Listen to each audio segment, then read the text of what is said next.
Welcome to Decoding TV's coverage of Alien Earth, which is streaming right now on FX on Hulu.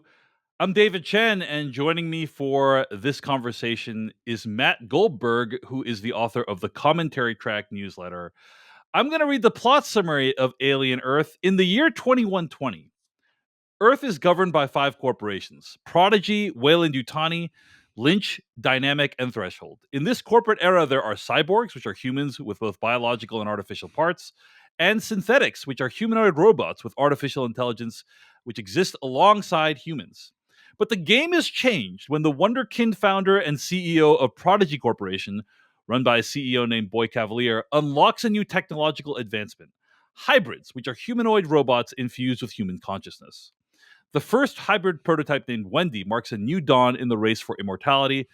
And that's essentially the premise of the show. Now, there are 8 episodes of the show that are going to be aired throughout the end of September. 2 of them have already aired as you're watching this or listening to this. Matt Goldberg and I have seen these 2 episodes. We're going to talk about them. We're going to start with overall thoughts, and then we are going to dive into some pretty detailed and specific spoilers.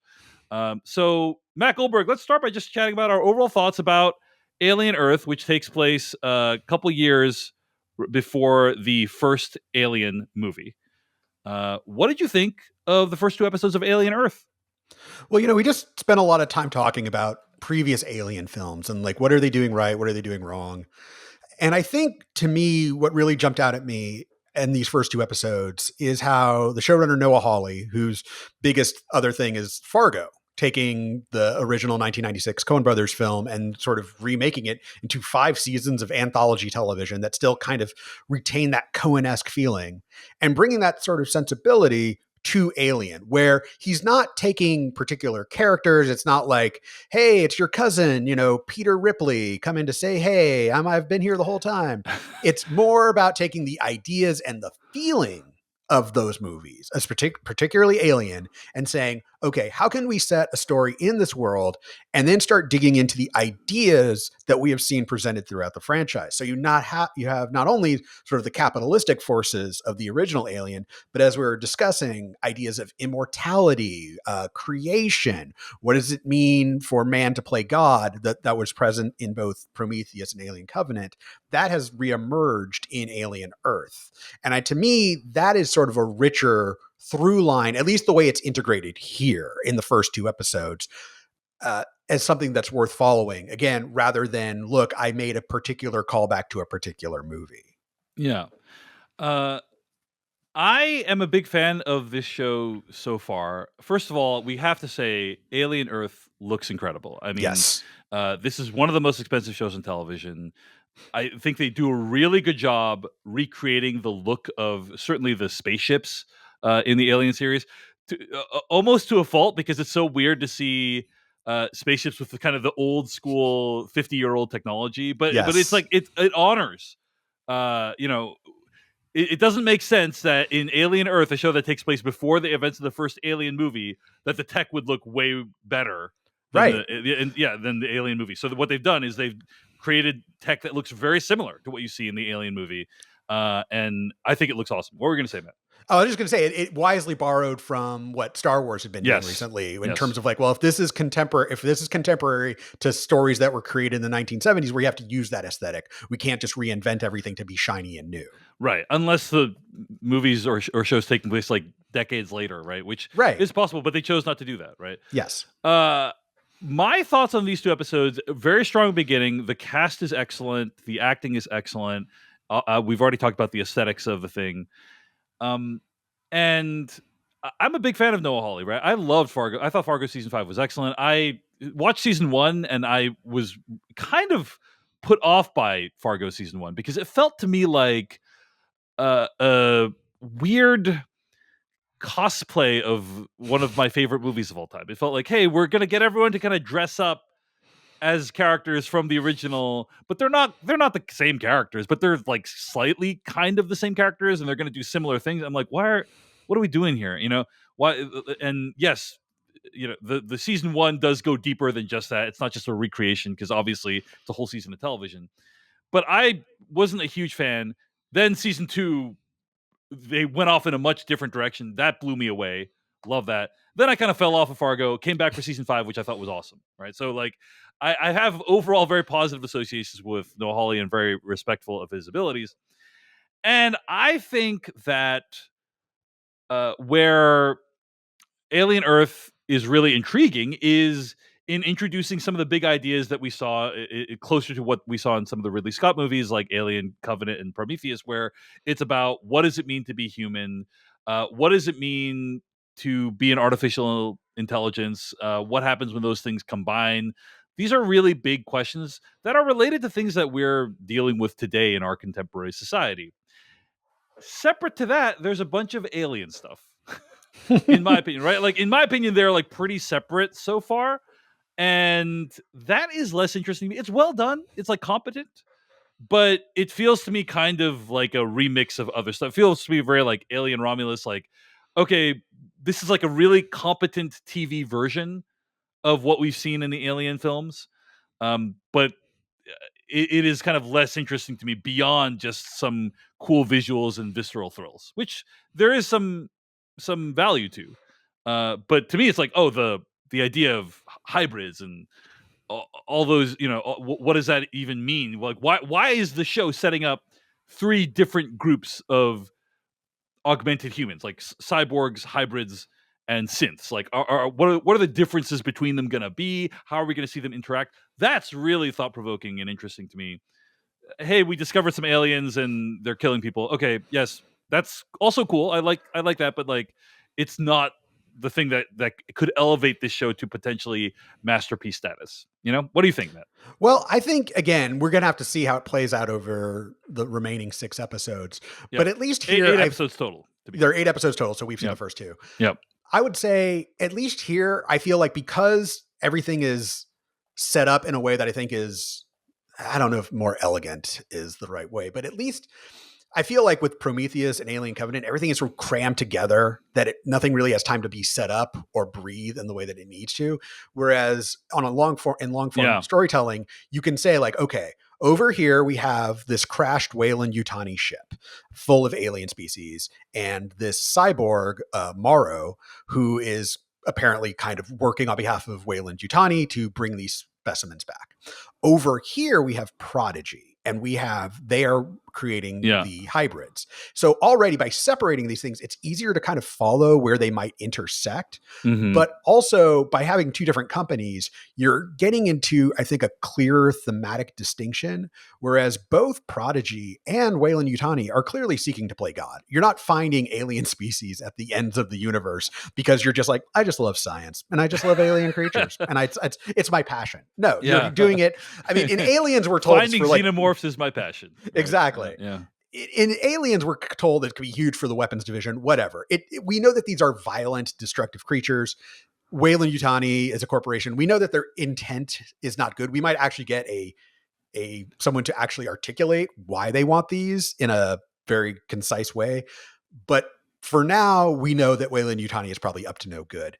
But neither is Prodigy. And I think, I mean, the show is not subtle at certain points. I think it's fine. But if you're going to call your like Silicon Valley tech bro guy Boy Cavalere, it kind of tells you everything you need to know. At one point, we see him holding up a screen with his feet just because he can. Like, he's very much playing this sort of reckless, almost if Sam Bankman-Fried had a personality, it would probably be this. It feels like a temporary name they wrote in the script that's like, oh, we'll change it later so it doesn't sound so ridiculous, and they just kept it.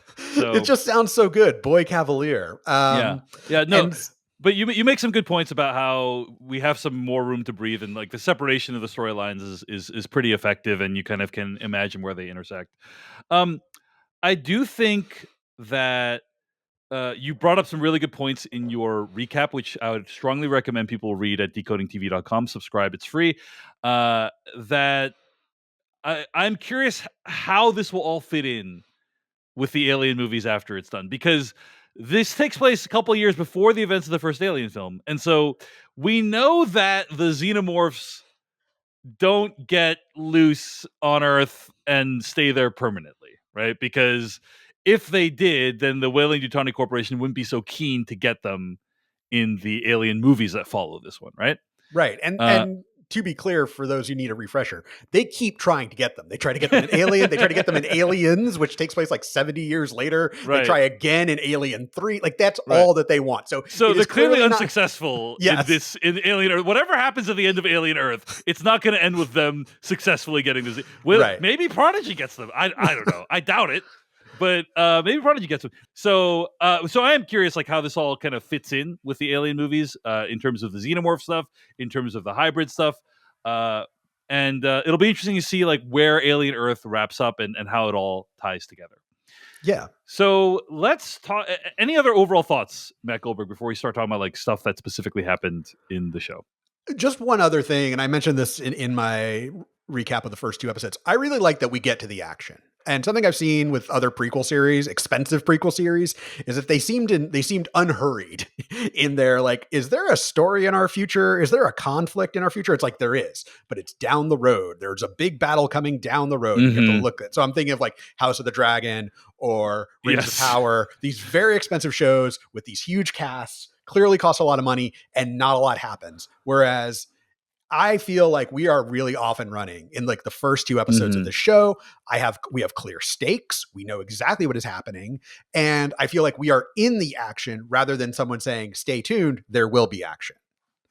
I agree. A lot of stuff gets paid off real quickly, arguably too quickly.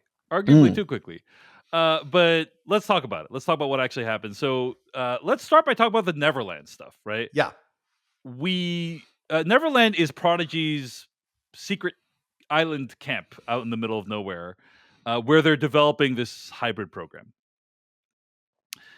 You know, let me put this out there, Matt. One of the things that kind of I will say was a little odd to me Hmm. in this series was the first couple episodes felt like there were different ideas that were kind of started and stopped at various points in time. And what is there really works, but there's some stuff that makes me wonder like, oh, some of these decisions feel like they were made after the fact. Let me give you a couple of examples.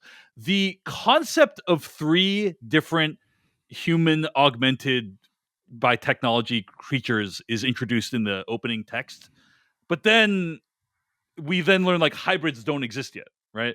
And Mm. so it's like, I wonder why they decided to introduce it that way instead of, because the way the text makes it sound is like, oh, these three things already exist, and like, Mm. but then really the show is about the introduction The hybrids. of the hybrids, like of developing the hybrids.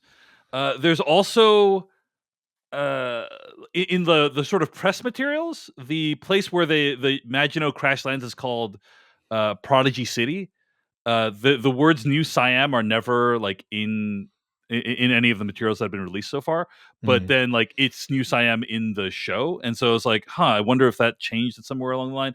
And then the big thing is that we are introduced to this whole crew of the USS Maginot with like several like recognizable actors, and then literally within like 60 minutes they're all dead.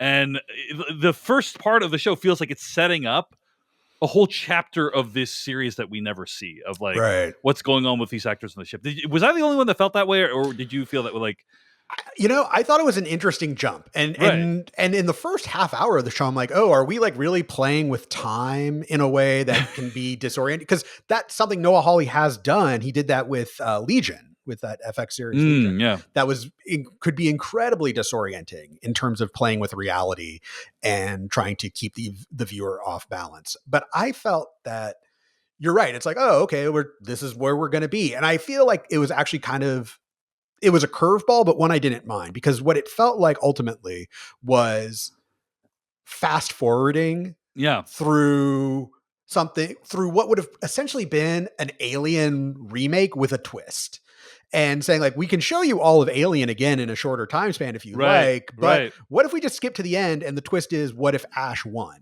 What if Ash beat Ripley? And I think visually that is meant to be what we're supposed to think, because when you have this one the clearly remaining crew member banging on the door, and yeah, Morrow just welding it shut, like you can see sort of how that dynamic could have been repeated in the original Alien between Ash and Ripley. So yeah, I feel like what they're saying here is, what we have done is we've taken a story you think you know and we've turned it on its head a bit to get to this new thing where we're going to take the story into a direction of aliens versus hybrids. It just feels like we were meeting these characters that seem to have really rich relationships, and these people were they cast these, it took time to cast these actors, and I just can't imagine that they did that, being like, and we're just going to fast forward past them now. Maybe we'll see more of their stories in flashback later It on, might right? be, Like that's yeah. possible. It But might be, yeah. yeah, it was just odd structurally, where I'm thinking, oh, we're going to spend a ton of time on the Maginot, and then literally we cut to everyone's dead. You know, I just thought that was like an interesting decision. So Yeah. we'll see how it plays out. But there's nothing wrong with it. It's just kind of it took me a little bit by surprise. Anyway, sorry for the little digression, but that structurally, that's a huge part of the first couple episodes of the show, is like how it cuts to what happens with the Maginot, and then the ship is crash landed, and so Yeah. it almost feels like there's a whole episode that we missed. But whatever. Well, if I could Yeah. just add one Yeah. quick thing, though, I do feel like also leading with the Maginot stuff is we have to remember that this is a show that is essentially built for streaming. I think it'll air on FX at the same time, but Mhm. it is essentially built for streaming. And in the streaming world, you've got to hook people quickly. Yeah. And I think Yeah. they needed to lead with like, this is the alien. Here's the iconography of the alien ship, Yeah, the little blinking white lights. Like, you know, all the like, hey, the get drunk. cyber the hypersleep pod slowly opening Yeah, like a flower, like all of this stuff is what you recognize. Because I think if you were like, let's lead with synths, people are like, what is this? Did I tune into the right thing? Or, Right. Yeah. Or I'm sorry, hybrids. If I led with hybrids. Yeah. So let's talk about the hybrids, right? Okay. Super effective section of the show. Basically, what happens is we meet them as Prodigy Corporation creates Wendy, who is previously named Marcy, I believe, right? So she's kind of this girl who is very ill, and they decide to transfer her consciousness into an adult synth body. Why an adult synth? Why are they transferring kids into adult synth bodies? It's because synths can't grow, and so the idea is that as these creatures mature, or as these people mature, right, that they will grow into who they are actually as adults. And in the meantime, you get some really interesting acting where you have all these adults like acting like children, and that's kind of a really interesting dynamic as well. But we see the creation of Wendy, and then we see other dying children introduced to Wendy, and then Wendy kind of guides them into becoming hybrids. There's actually a super effective sequence that's all done in one long shot where you see all the old dying kids transferred into their new hybrid bodies. It's all done in like one long shot. Very, very cool.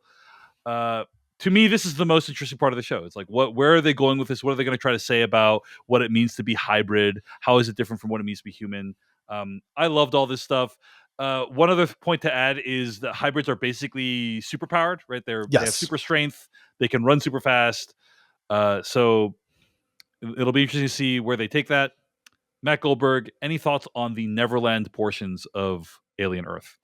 Well, I like the fact that you're taking something that the idea behind the hybrids. This isn't just like they could have said, look, we'll take anyone who is terminally ill and be willing to upload them into a body. The show explains it that kids' minds are more flexible, and they can go through the process. But even setting aside that, however you want to tell your story, it creates this sort of sinister benevolence and this great dramatic tension for what Prodigy is doing, because it is experimenting on children. Like, that's the end of the day. It's experimenting on children and saying, well, hey, you're a kid with nothing to lose. But moreover, it's really leaning into, again, we call this Neverland. I mean, these are the Lost Boys. These are they're called the Lost Boys at one point.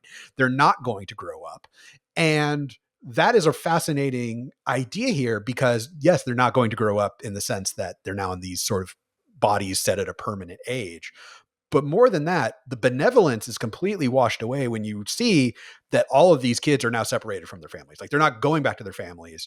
And Wendy's impetus is to reunite with her brother. That's what makes like her sort of if we're going to call her the hero of the show right now, that she wants to reunite with her family, that her goal is not simply immortality, which is what Boy Cavalere's goal appears to be. It's that she wants to rebuild the family that Prodigy was clearly fine with obliterating. They're like, yeah, you're going to have a new identity and you're never going to see your family again. Bye.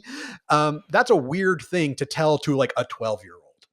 And so that sort of like, yes, I've saved your life, but I've also experimented on you and separated you from your family, is very unnerving.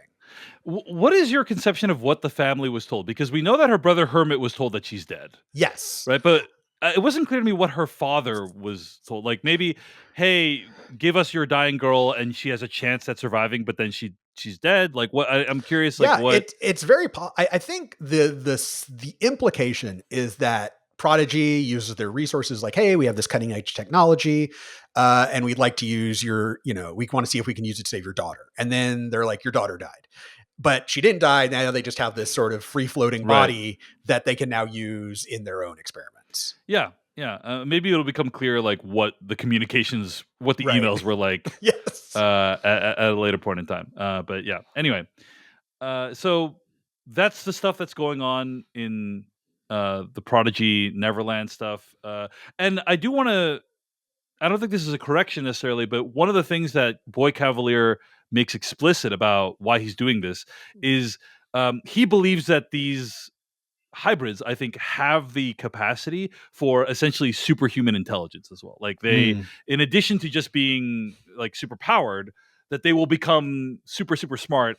And he is looking for intellectual stimulation. For once in my life, I want to climb to the top of the mountain and debate with someone who blows my mind.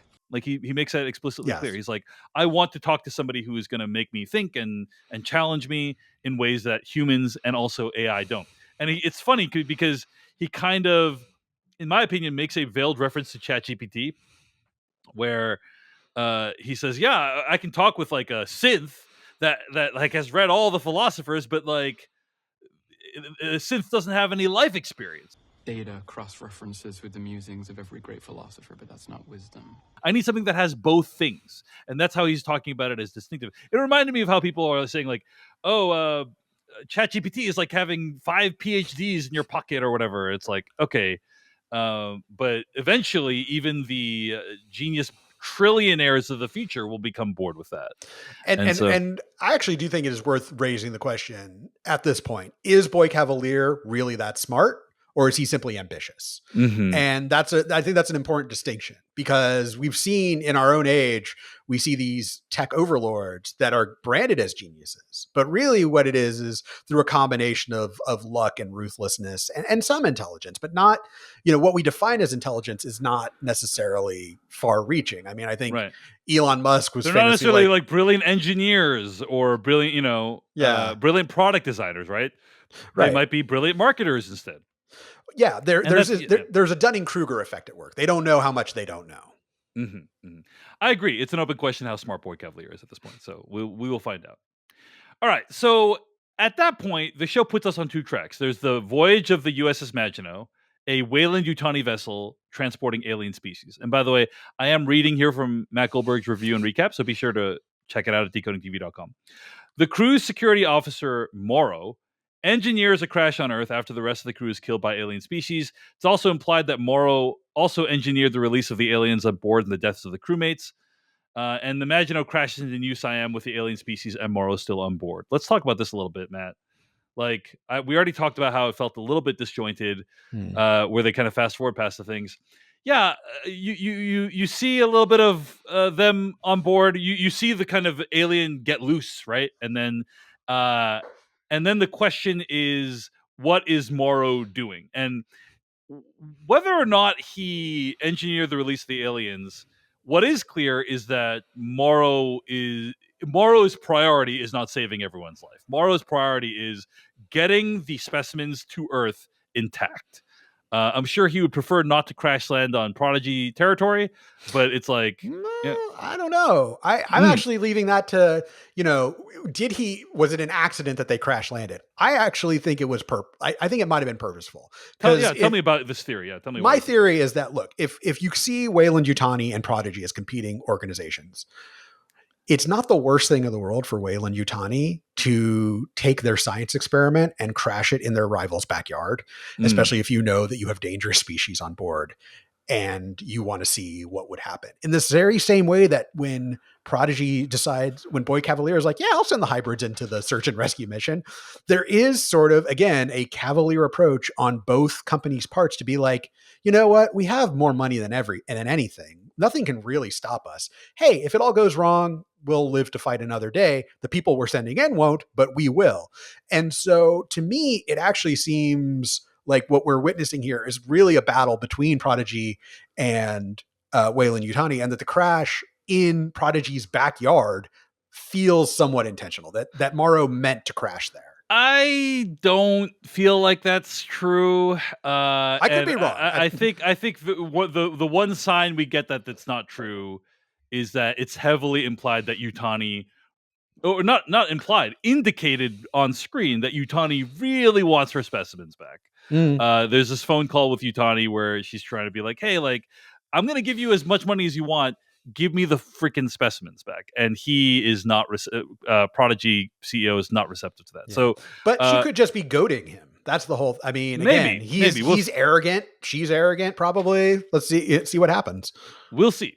So anyway, since companies now function like nations, Prodigy is responsible for this city. It's fascinating the way that Prodigy talks about the city, right? It's like they own the city, they control the city. Very chilling. And Prodigy sends in a search and rescue team. Among that team is a young medic, Hermit, who also happens to be Wendy's brother. What a coincidence, by the way. Hermit is unaware that she's not only alive, but now lives in an adult synthetic body. Watching footage of the crash, Wendy sees that her brother is on the search and rescue team and wants to reunite with him.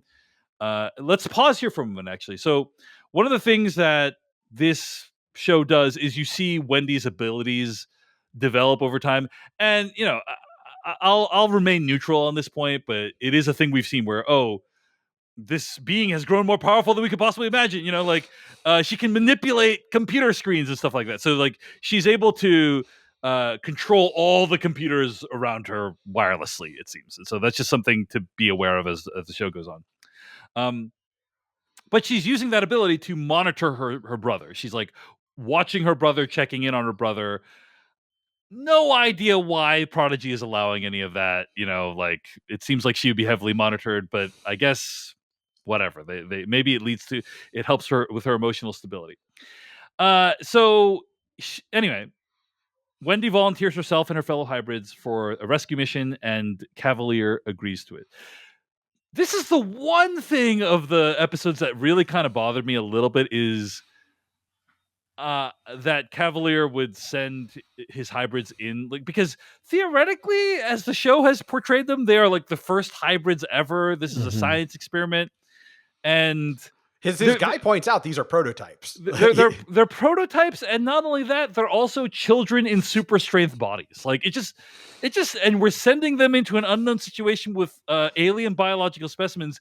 It just feels like a bad idea. Now, look, you could say, okay, well, boy, that's how arrogant Boy Cavalere is. Like he doesn't give a shit about any of that stuff, and fine, whatever. Like, I guess that's an acceptable answer, but I guess it'd be the same as, I don't know, telling everyone your cars can drive themselves and they can't. You know, leading to, I can't imagine that leading to happen, though. That's tons of accidents and deaths. You know, like. Maybe who would be so reckless with their technology? So I guess there's you could find an in-universe like character specific explanation for it, but I don't know. It just feels like so many bad ideas. Matt Goldberg, do I protest too much? Do I protest too much as usual? I think you're being reasonable. I think it's sort of the question is Boy Cavalere reasonable? And I think the way that we've seen him portrayed is, I believe he's arrogant enough to do that. I believe he is either so overconfident in what he has created with the hybrids that he thinks that whatever is on that ship, if anything is on, keep in mind, it is, they might be going in just thinking it's a search and rescue. They don't, like, a lot outside of the ship, they don't know that they're alien species, or that they're like, that there's a whole xenomorph. But in any case, I think he really is just that arrogant. And the show is stressing that while sensible people like his top guy, like his aide is like, sir, those are prototypes, would be like, don't do this. He would be like, yeah, I'm going to do it. Yeah. That's fair. And anyway, so he agrees to do it. Throw caution to the wind. It's fine. Like, let's mix it up. Throw these prototypes into this extremely challenging and unpredictable situation. Think about what we'll learn. Yeah. And he sends Timothy Oliphant along with him. Kirsch is Timothy Oliphant's name. He is a synthetic overseer and trainer.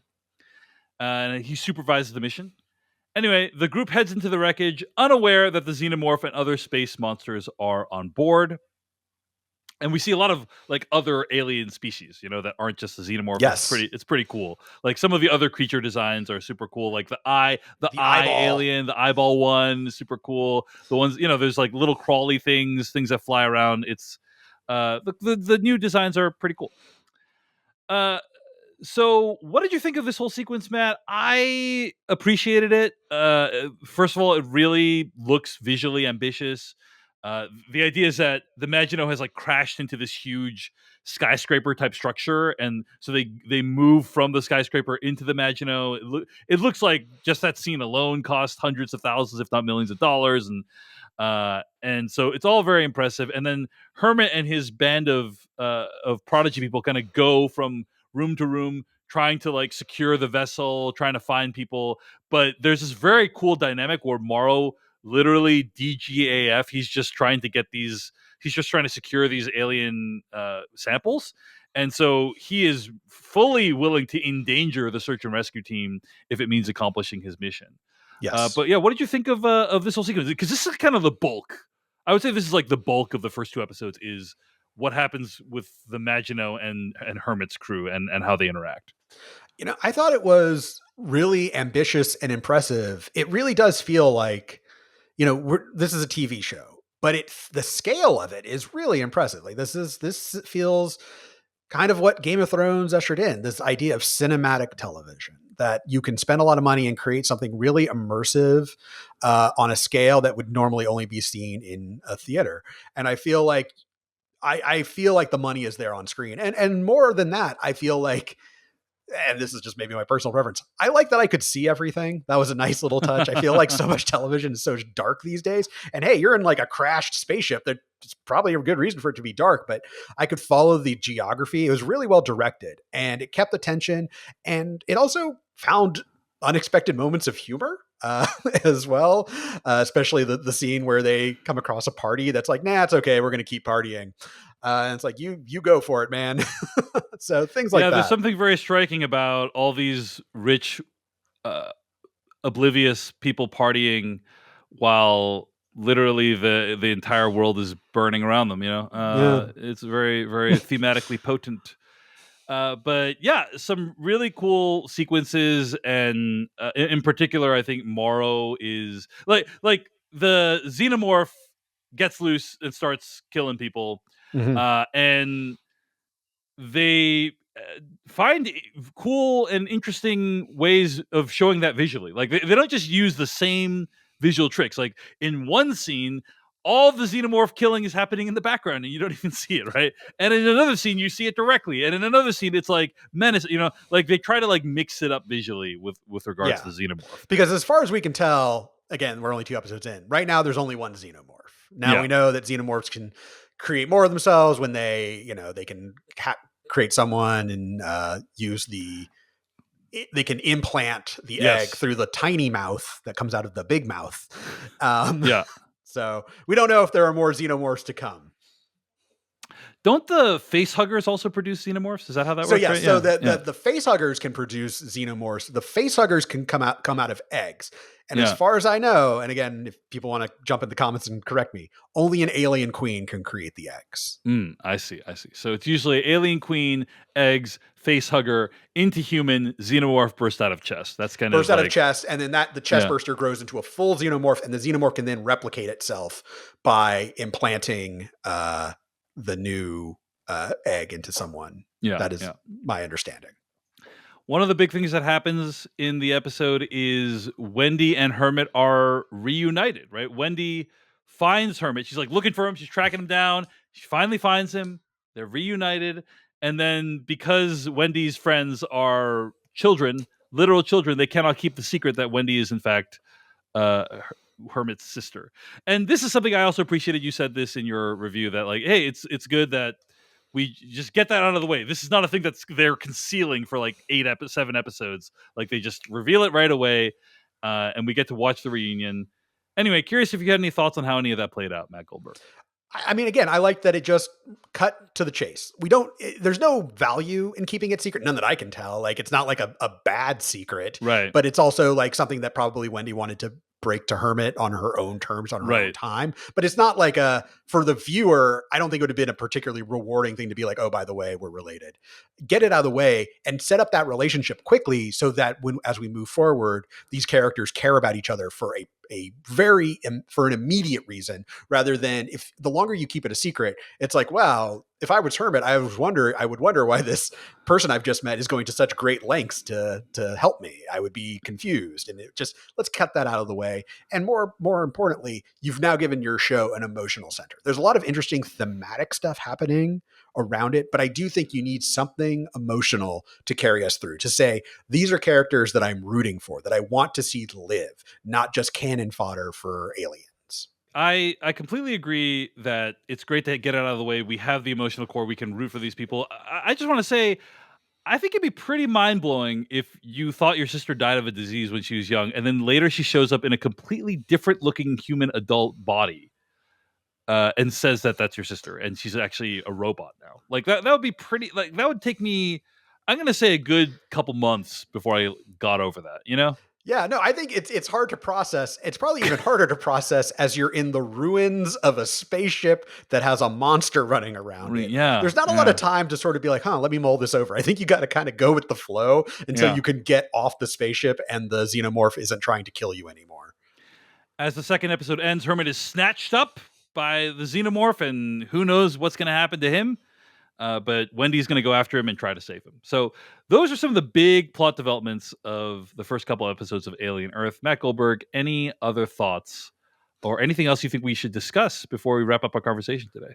The two things I kind of want to touch on are the two characters who I think should get hopefully a little more attention in episodes to come. Because as we noted, the show starts with this sort of title card about cyborgs, synthetics, hybrids. Well, the only cyborg character we've seen thus far is Morrow. And we don't really know a lot about him. He acts like Ash in the sort of like, I'm going to complete my mission. But a cyborg is still a human making choices. It's not like he's been programmed to do this. Or has he? Is that how cyborgs work in this world? We don't know. Morrow is just, as we've seen him thus far, cold and ruthless. But we don't know much about him. And then I'm also curious about Kirsch, a synthetic who, from what we've seen, seems kind of arrogant, but you don't get Timothy Oliphant for, like, it's weird to sort of be like, oh, and you're in this supporting role, Timothy. And look, he'll go with it. He was what, Cobb Vanth in 2 episodes of Mandalorian or whatever. But I also feel like if you've got Timothy Oliphant and you're casting him as this sort of, not just a synthetic, but the most immediately recognizable, like with the shock of white hair. Yeah. I'm curious to see what more we'll get of him, especially because I think you have this interesting perspective of, well, I'm a synthetic. I'm supposed to be the next generation of humans. And now I'm training these hybrids to be the next generation of humans. So where does that leave me? Am I old technology? I just think there are a lot of interesting questions that can be explored with Kirsch. Whether we'll get them or not remains to be seen. I agree. I'm really curious about the cyborg part of the three things, because we knew about synths from Aliens. The show spends a lot of time introducing us to hybrids, but like very little time on cyborgs so far, right? Yes. Like the cyborgs are as new as hybrids to this context, I believe. Theoretically, I mean, not as big of a deal because it's just like like human. You're human, but you got like a laser arm or something like exactly. that. You know, like, I know what that is. That's old news. Yeah, who cares about that? But you got a can opener on your hand, you're a cyborg. Why introduce the idea unless you're going to do something with it? So like, I'm curious like where that's going. Clearly, I think synths and hybrids are going to be a huge part of the show. I am less sure about cyborgs and like what that represents, and what augmentations we will see. So that's another thing that I think is really an open question. Matt Goldberg, you and I have only seen the first 2 episodes. Like, any other sort of predictions or things you hope to see before this show wraps up its first season? No, I'm just kind of excited to be along for the ride. I hope it doesn't make the same mistake as Romulus, where it's like, look, if we're going to set this in the universe, we've got to have a lot of callbacks. We got to make sure that the fans know that we are also fans. And I'm like, I don't care about that. I understand that you're a fan. I don't need you to be like, and this is the descendant of Paul Reiser's character. I don't care. So let's just, I guess it would be Ancestor in this. Ancestor. I'm sorry. Yes. The ancestor of Paul Reiser's Burke will be on the show. No, I don't know. And I don't want that. So we'll see. Yeah. And I think the show has largely avoided that, I think, right? Yeah. Like in general, we do see Utani from Wayland Utani. So that's fine. And to me, that's totally fine. That's a new thing. But like, I just, I remember watching Romulus and I was really with it. And I was like, oh, this is great. And then freaking CGI Ian Holm pops up. Right. I'm like, well, that's a bummer. So there's a xenomorph on Earth in this episode. It's in the ship on Earth. Yes. We strongly suspect that at the time that the Alien 1 and 2 Ridley Scott and James Cameron movies happen, that there is not yet an alien on Earth. We strongly suspect, right? There shouldn't be. Maybe there could be. Like now, it's possible. Like Prodigy has a xenomorph, right? And we just don't know about it. Contemporaneous with that, right? Right. Yeah. Like, and if we want to get super nerdy, let's get super nerdy. In Alien versus Predator, we're told that the aliens have actually been here the whole time. Which is such a huge bummer. It's one of the things of the many things to loathe about those films. But Alien versus Predator is actually somewhere in, I think it's Antarctica. There have been xenomorphs like in the ice, and it's just cool. Yeah, but I guess what we know is likely true is that at the end of Alien Earth, the Wayland Utani Corporation will not be in control of the xenomorph. Probably. No, probably not. Could still be. Maybe the Wayland Utani Corporation is like, we already have one. That's why we want. That's why it's so important to get more. Is like we love this one, right? And like that's why they're collectors. They're collector. But we strongly suspect they will not be in control of the xenomorph at the end of the show. So then the question is, what happens to the xenomorph? Is it contained? Is it killed? Does Prodigy have control of it? Like what is it shot back out into space? I'm curious. And then also hybrids are not really discussed very much in the other Alien films, right? Like, right.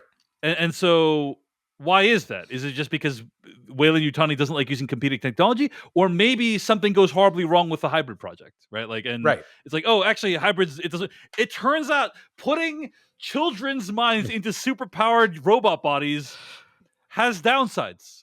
Yeah. Or we had this hybrid program, but our founder sent all of our prototypes into a war zone. Whoops. Yeah, we'll see. So these are kind of some of the questions that arise based off of our knowledge of what happens later on, right? Like what happens to hybrids, what happens to xenomorph, because as far as we can tell, in the corner of the galaxy that we're in the Alien movies, those things did not become like super prominent or well known.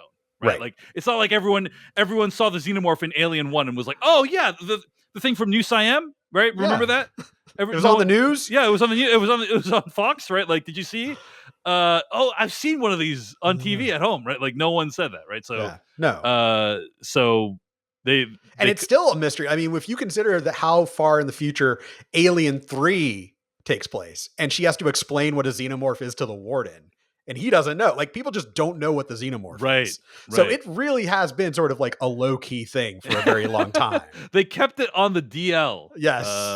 So indeed. All right. Anyway, some thoughts on where this show might end or where it might not end. But of course, like literally anything could happen, right? Watching Better Call Saul, right? Like what happened to Kim Wexler? Maybe Saul Goodman was just going home to Kim Wexler the whole time during Breaking Bad. Like we don't know. We don't know. I won't say what actually happened to Kim Wexler, but suffice to say, anything is possible. Anything is possible. Hey everyone, David Chen here. Thank you so much for watching that video from Decoding TV. If you want to get an audio version of the show, all you got to do is go to podcast.decodingtv.com. And if you want to support what we do, get ad-free episodes of the podcast and also bonus episodes of the podcast, go to decodingtv.com and become a paid member. Of course, you can also like and subscribe for more. We appreciate it. Thanks. See you later.